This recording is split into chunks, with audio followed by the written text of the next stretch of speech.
dukungan itu juga pasti dihitung oleh Pak Yusuf dan timnya gitu kan, apakah dukungan itu real gitu kan.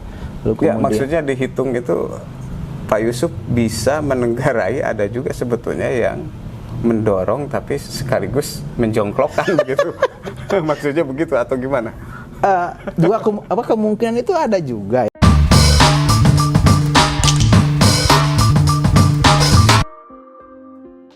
Selamat berjumpa kembali sahabat reviewer. Kali ini kita kehadiran Dr. Maulana Jannah, pengamat politik yang selalu menukik. Beberapa waktu lalu juga sudah mulai memetakan gitu ya, melakukan survei gitu, potret kota Tasikmalaya. Nah, diantaranya disebut beberapa nama. Dok, bisa cerita nggak sedikit nih tentang hasil pengamatan kemarin gitu? Tampaknya agak serius juga nih, karena sudah mulai menghangat nih. Ya, baik, terima kasih Kang Dudi. Kita itu kemarin survei bulan Januari Februari ya, dan memang hasilnya ada nama-nama yang cukup terpantau lah atau masuk dalam riset kita gitu kan. Di situ ada wakil wali kota, kemudian Pak Haji Yusuf, kemudian sebelumnya ada mantan wakil Pak Dede Sudrajat gitu kan. Lalu berikutnya ada mantan ketua DPRD Pak Awe Agus Wahyudin, dan juga ada teman-teman yang lain dari partai PDIP, misalnya Pak Muslim, kemudian PKS ya Pak Dede Muharom, dan lain-lain lah gitu kan. Tapi yang memang yang barusan disebut wajah lama tuh tampaknya. Iya, memang tokoh-tokoh lama yang masih mendominasi di Kota Tasik gitu ya. Ketika kita tanyakan ke masyarakat, tahu gak nama-nama ini gitu kan, dan kita sambil menyodorkan foto gitu kan. Jadi ada dua pertanyaan yang terbuka dan yang tertutup. Ada yang menggunakan kartu bantu itulah foto. Kalau yang terbukanya kita menanyakan sesuai kuesioner yang disediakan gitu kan. Apakah Bapak Ibu tahu nama-nama ini pakai foto. Yang kedua ada juga coba sebutkan satu nama yang layak. Yang keluar itu juga gitu kan. Antara Dede, kemudian Dede Sudrajat, bukan Dede Muharom gitu kan. Meskipun pada Dede Muharom juga ada gitu kan. Bukan mantan ya, wakil wali kota periode sebelumnya. Dan dari angka-angka itu memang Pak Dede cukup dominan di angka popularitas sekitar 80%-an lah gitu kan. Disusul dengan, tadi saya terlewat mungkin ada Epi, artis ya, pedangdut Epi Tamala, juga cukup dikenal di Kota Tasik, dan itu kalau dari sisi popularitas kedua lah setelah Pak Dede. Berikutnya lah Pak wakil wali kota sekarang yang jadi PLT Pak Yusuf gitu. Yeah. Okay. Sekitar menarik. 60% Pak Yusuf itu. Ada wajah baru nggak muncul? Dari pertanyaan yang terbuka itu ditanyakan, Bapak Ibu kira-kira siapa calon wali kota yang layak. Kita nggak melis ya, tapi masyarakat menyebutkan. Itu belum muncul. Harusnya kan misalnya ketika saya tanya Kang Dudi misalnya, coba Bu, Pak atau Kang Dudi sebutkan satu nama aja. Yeah. Itu Asmuril umpamanya gitu kan. Ini nggak muncul gitu. Masih wajah-wajah lama, nama-nama lama yang muncul gitu. Padahal sekarang kan tampaknya karpet merah mulai terbuka nih untuk para anak-anak muda, kalangan muda lah begitu. Ya, memang betul kalau dari sisi itu keterbukaan ada ya, peluang-peluang itu ada ya. Tetapi memang kalau dibandingkan dengan tokoh-tokoh yang lama yang dia itu punya modal sebelumnya ya, modal sosial, modal kapital gitu kan, generasi muda yang baru, relatif baru gitu kan, rasa-rasanya ya ketika ditanya ke responden, ke masyarakat Tasik itu belum sepenuhnya ada gitu. Yeah. Meskipun mungkin ada sih gitu kan, tetapi menurut saya perlu ada satu upaya atau usaha untuk mendongkrak mereka gitu kan, yang mau masuk ke ranah politik gitu. Iya, oke, sip, menarik gitu. Tapi ngomong-ngomong kita juga ya masih berkabung sih sebetulnya ya.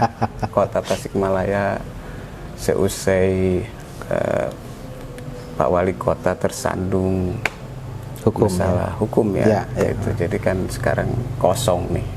Itu dari kacamata Dr. Maulana Zanah ini seperti apa sih sebetulnya nih sekarang? Ya sebenarnya ketika kasus itu ada gitu kan, kalau saya dari perspektif pengamatan saya gitu kan, harus segera diatasi. Kita kan ini efeknya kepada pembangunan gitu. Kalau dibiarkan misalnya ada kekosongan wali kota ya, dan sekarang sampai hari ini gitu kan, dampaknya ya ke tadi persoalan-persoalan pembangunan atau pelayanan masyarakat yang menjadi terhambat bahkan juga tertunda gitu, seperti itu kan. Ya padahal kan sebetulnya tinggal sudah sangat tinggal menentukan kapan nih dilantik kan gitu. Ya, betul. Tetapi itu ada mekanisme ya, ada mekanisme yang juga dipandu oleh perundang-undangan misalnya. Mekanisme itu juga harus didorong dari DPR gitu kan. Ya. Siapa yang mau dijadikan pengganti wali kota sekarang tentu akan mengambil dari koalisi yang ada, dan ya secara undang-undang ya Pak Wakil ya harus naik menjadi, ya kan sudah mengerucut itu. Sudah mengerucut, betul. Tetapi kan hitung-hitungannya juga kan sekarang kalau kita melihat regulasi kemudian kekuatan rezim sekarang juga kan itu harus diperhatikan gitu kan. Misalnya ketika didorong menjadi wali kota misalnya Pak Yusuf ya. Yusuf. Ya. Tentu dia juga sebagai politisi akan menghitung apakah nanti misalnya ketika didorong oleh DPR lalu kemudian direkomendasikan ke Mendagri untuk dilantik nanti oleh gubernur, apakah itu hanya bisa bekerja hanya beberapa waktu saja atau hanya sebulan 2 bulan gitu kan. Karena kan kita tahu nanti di 2024 itu kan ada pemilihan pilkada yang serentak gitu kan. Jadi yang berakhir tahun 2022 itu semua akan dipending, di-cut, lalu kemudian nanti akan diganti oleh PJS, dan PJS itu nanti akan menjadi kewenangan pemerintahan pusat atau provinsi dan pusat gitu. Artinya kalaupun jadi dilantik hari ini atau besok umpama, ya itu kan belum tentu efektif juga gitu maksudnya. Kalau saya melihat hitung-hitungannya ini tergantung political will dari pusat. Kalau misalnya lobby Partai Golkar misalnya di pusat itu bisa hari ini diganti misalnya atau dilantik, ya ada waktu sekitar setahunan lebih untuk Pak Yusuf gitu kan, dan itu lumayan untuk untuk jadi wali kota di Tasik gitu. Tetapi kalau misalnya ini berlarut-larut gitu kan, ya sampai nanti berakhir tahun 2001 2002, ya ngapain gitu kan, hanya 2 bulan misalnya kan, sementara nantinya jadi PJS gitu kan. Dan tentu harus diukur juga dari sisi kos politik yang Pak Yusuf akan keluarkan gitu. Ya tempo hari terjadi di kabupaten tapi berbeda. Peran tukar gitu kan. Wakil bupati sempat juga kan cuman menjabat 45 hari kan, gitu. Dan kayaknya di kota juga karena saya melihat ada kemiripan. Ada kemiripan. Cuman beda posisi saja kan gitu. Ada kemiripan tapi beda. Tapi itu sebenarnya kan kalau dihitung secara real, kemudian secara kos politik segala macam, menurut saya gitu kan, dalam tanda kutip ya kurang menguntungkan bagi Pak Yusuf gitu kan.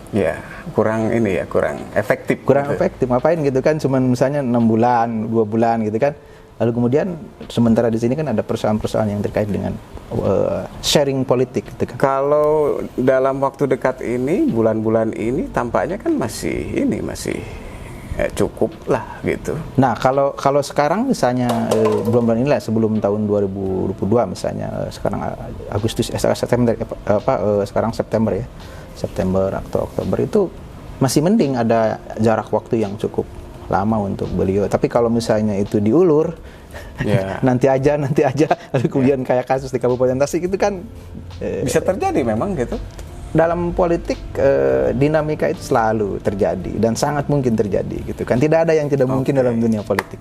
Saya juga melihat nih berbagai elemen masyarakat sebetulnya dorongannya kuat juga nih ke Pak Yusuf ini untuk segera gitu. Ya, kalau saya sih satu sisi saya juga berharap kalau mau ya hari ini juga seharusnya sudah dilantik agar tadi proses-proses pembangunan tidak terhambat. Tapi kalau diulur-ulur gitu kan, menurut saya kurang elok ya. Satu sisi itu. Yang kedua juga dukungan itu juga pasti dihitung oleh Pak Yusuf dan timnya gitu kan. Apakah dukungan itu real gitu kan? Lalu Ya, kemudian, maksudnya dihitung itu Pak Yusuf bisa menenggarai, ada juga sebetulnya yang mendorong tapi sekaligus menjongklokkan begitu. Maksudnya begitu atau gimana? kemungkinan itu ada juga yang numpang di situ, misalnya ada politik sokong jongklok lah bahasa Sundanya gitu Ya, kan. betul. Betul, maksudnya begitu. Seolah-olah dalam tanda kutip ya, ini dalam tanda kutip. Ya. Seolah-olah dia mendorong dia untuk jadi wali kota, tapi pada akhirnya misalnya dijebak dengan waktu yang begitu mepet, kemudian ada perusahaan-perusahaan lain sharing politiknya juga tidak memudahkan, tidak sederhana gitu kan. Nah, itu seperti itu. Tapi ada nggak itu dari kacamata ini nih, kacamata yang objektif nih, itu ada nggak? Mungkin nggak terjadi gitu? Ya, saya bicara tadi mungkin saja terjadi dalam konteks dunia politik, dan itu terjadi juga kan kemarin di Kabupaten Tasik. Mirip-mirip gitu kan. Cuman kan tadi betul kata Kang Dudi, ini kan masalah posisi aja yang bedanya. Tapi kalau ke arah sana menurut saya mungkin. Dan mungkin juga misalnya bisa aja besok dilantik kan, kalau misalnya para politisinya, para elit politiknya punya kebijaksanaan, punya kearifan. Tidak melulu persoalan politik itu dipandang oleh politik gitu kan. Ya, tapi di belakang kita kan ada masyarakat. Ada kepentingan, lebih besar gitu, seperti itu. Okay. Mudah-mudahan begitu Kang Dudi. Sih saya juga berharap begitu, karena memang ya banyak hal yang harus dilakukan, karena dengan posisi sekarang itu kan keterbatasan kan gitu. Kebijakan juga tidak bisa sepenuhnya dijalankan kan begitu. Saya berharap bahwa memang teman-teman di para petinggi ya, para petinggi kebijakan di Tasik, elit partai politik, semua stakeholder yang ada, cobalah kita berpikir dewasa gitu kan.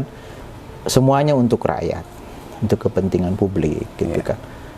Jadi jangan ego sektoral gitu ya, kepentingan pribadi, kelompok atau partainya. Tapi kita berpikir, wah, apalagi di masa pandemi ya, jangan berpikir egois gitu kan. Sekarang masa pandemi butuh kebijakan gitu kan. Pembangunan perlu berkelanjutan. Nah, itu